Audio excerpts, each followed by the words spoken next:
Sian Lim, kinumpirma na nahiwalay na sila ng long-time girlfriend nito na si Kim Chu. Panoorin dito ang buong detalye.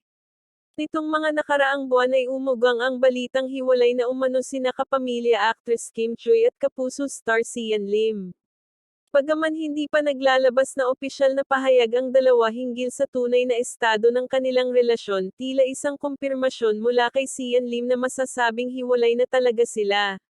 Ngayon araw lang December 12, 2023, napansin ng mga masugid na taga-sunod ng tambalang Kim C na berardi na ang lahat ng YouTube video ni Sian Lim na kasama nito si Kim Chu.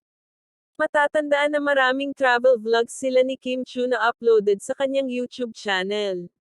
Ito naman ang kinumpirma ng ilang mga entertainment site na totoo nga ang tsismis na hiwalay na talaga ang dalawa. Tila isang kumpirmasyon ito na tinuldukan na ng dalawa ang humigit kumulang na 12 years nilang pagmamahalan. Matatandaan na din na, laman na din sila ng balita at mainit na pinag-uusapan ng mga sikat na showbiz reporter. Sa ngayon ay hinihintay pa ang magiging opisyal na pahayag ng dalawa hinggil sa issue, na sa kanila mismo manggaling kung ang nga ba ang totoo.